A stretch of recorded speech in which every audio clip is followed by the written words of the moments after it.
अभय सिंह जी। अब तो पता लग गया सारे साथी होता हूँ। चलिए सारे साथी हो। अभय सिंह जी। ठीक। स्पीकर महोदय, हुड्डा साहब चले गए, है नहीं यहाँ पे। अगर होते तो मैं उनसे पूछ लेता कि इस अविश्वास प्रस्ताव की जरूरत क्या पड़ी। ये सरकार तो विश्वास खोए बहुत समय हो गया इनको। इनकी हालत आज ऐसी है कि प्रदेश में माइक है तो मेरा आगे पर थोड़ा परे वो ये बीच के रखा है ना।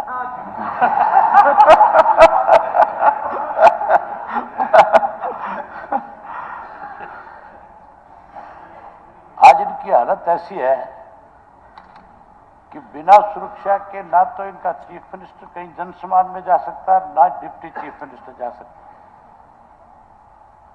जो लोगों का विश्वास बहुत समय पहले खो चुकी, उसके प्रति अविश्वास प्रस्ताव लाने की जरूरत नहीं थी।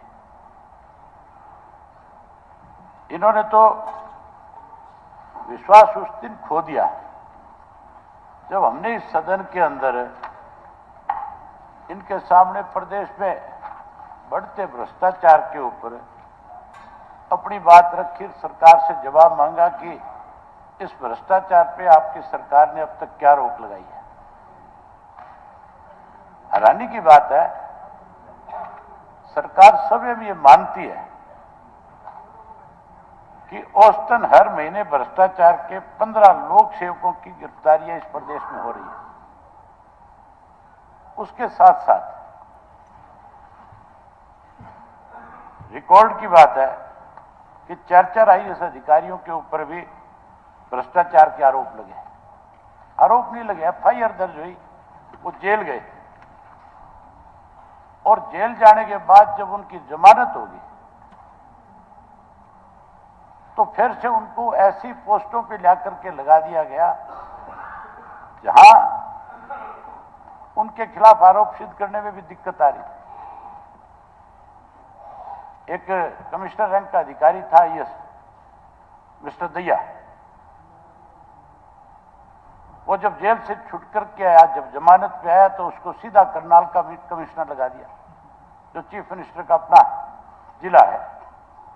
अगर वहां का कमिश्नर लग जाएगा तो फिर उस अधिकारी के खिलाफ सरकार ने एफआईआर किस लिए करी थी।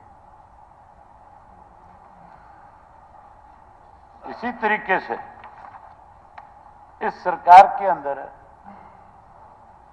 अभी बहुत गुणगान किए जा रहे थे कि हमने बहुत काम किए हैं। एमएलए को भी लिस्टें पकड़ा दी गई, उन्होंने भी पढ़ना शुरू कर दिया कि किस किस डिपार्टमेंट में क्या क्या अग्रणीय काम हमने किए हैं। किसानों की बात भी आई।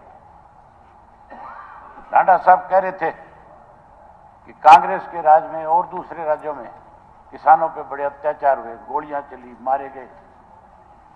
मैं सरकार से पूछना चाहता हूं, जब किसान आंदोलन चल रहा था, 13 महीने लगातार चला, तो उसमें 750 लोगों ने शहादत दी थी और आपके प्रधानमंत्री ने यह कह करके उस आंदोलन को समाप्त कराने का प्रयास किया था कि मेरे से भूल हो गई थी, मैंने बिना किसी इसके ऊपर नहीं, ये कहा था कि मैंने इस पे बिना चर्चा की और इस कानून को लागू करने की चेष्टा की। मैं माफी चाहता हूं, मैं वापिस लेता हूं। वो वापसी इसलिए हुई थी कि 750 किसानों ने शहादत दे दी थी और किसानों ने वहां यह कह दिया था कि 750 तो कोई संख्या नहीं है, जब तक ये काले कानून वापिस नहीं हो जाएंगे हम किसी भी कीमत के ऊपर इस आंदोलन को छोड़ करके घर वापसी नहीं करेंगे। मजबूर होकर के आप लोगों को वो आंदोलन वापस लेना पड़ा। आपकी सरकार की केंद्र की छोटी सी भूल की वजह से 750 किसानों को शहादत देनी पड़ी और अब फिर वही हालात पैदा कर रहे हो। आज बॉर्डर के ऊपर आपने इस किस्म के हालात खड़े कर रखे कि आदमी अगर पंजाब से चंडीगढ़ आता है तो उसे कोई दिक्कत नहीं आने में, कोई रुकावट नहीं है, कहीं कोई रोकने वाला नहीं है। अगर मैं हरियाणा से चंडीगढ़ में आता हूं तो मुझे हरियाणा के अंदर भी 10 जगह के ऊपर बैरियर पे चेकिंग करवानी पड़ती है। जगह जगह मुझे पूछा जाता है कि कहां जा रहे हो, किस लिए जा रहे हो। आज मैं एक उदाहरण आपके सामने रखता हूं। सरसा में मेरे किसी मिलने वाले के बेटी की शादी थी और मेरे घर से जो मैरिज पैलेस था उसकी दूरी केवल 7 किलोमीटर थी। अगर मैं गाड़ी में बैठ करके सीधा जाऊं तो 7 मिनट का रास्ता था, लेकिन वहां 2 जगह बैरिकेड लगा दिया आपने। जबकि डबवाली जो बॉर्डर है पंजाब का, आपके बठिंडा का है, चाहे वो बादल साइड का है, चाहे वो अबोर वाला एरिया है, वो वहां से 60 किलोमीटर दूर है। उसके बीच में भी 4 जगह बैरिकेड्स लगा रखे हैं। बावजूद उन 4 बैरिकेड्स को एक और आगे लगा दिया ला करके घग्गर नदी के ऊपर, और उस नदी के ऊपर बैरिकेड्स लगाने के बाद जब मैं उस शादी में गया तो मुझे 40 किलोमीटर का सफर तय करना पड़ा। अगर उस गांव के अंदर कोई आदमी बीमार हो जाए, किसी को कोई तकलीफ हो जाए, कोई इमरजेंसी आ जाए, तो वो आदमी सरसा तक पहुंचते पहुंचते अपनी सांस तो खत्म कर सकता है लेकिन पहुंच नहीं सकता। ये हालात किस लिए पैदा कर दिया आपने? कम से कम जो है, जो किसान आपका, जो आपका अन्नदाता है, जिसको आप कहते हो कि इसकी वजह से पूरे देश का सम्मान है, जिसने आपको कोरोना काल के अंदर यह साबित करके दिखा दिया था कि अगर आज किसान ना होता इस देश का तो यह देश खत्म हो जाता। आज उस किसान को फिर से आपने उन्हीं परिस्थितियों में लाकर के खड़ा कर दिया। इस तरह के बैरिकेड्स लगा दिए कि किसान आज जो है हरियाणा को, अपने आप को यह मानता है कि तू तो कहीं पाकिस्तान के बॉर्डर पे बैठा है। आज फिर हालात आपकी सरकार की गलत नीतियों की वजह से खराब हो रहे हैं। जहां तक आपने गुणगान किए कि हमने ये किया वो किया, आपने किए 24 से ज्यादा घोटाले इस प्रदेश के अंदर, और हमने बारी बारी उन घोटालों का जिक्र आपके सामने किया। मुख्यमंत्री से बारी बारी हमने ये बात कही कि जो प्रदेश में घोटाले हो रहे हैं। हो गया टाइम क्या? हाँ जी, हो गया। आप 22 घंटी के कुछ बजाना जानते हो या नहीं? मैं घंटी भी जाता हूँ, मुझे जो जिम्मेवारी मिली है वो 20 मिनट लोग बकवास करके गए हैं। देखो ये फालतू की बात नहीं, फालतू नहीं है, सही बात है। कोई बकवास नहीं करके गया, बकवास नहीं करके गया। जो बात मैं कह रहा हूं उससे तकलीफ होती है, उसको सुन नहीं सकते। नहीं।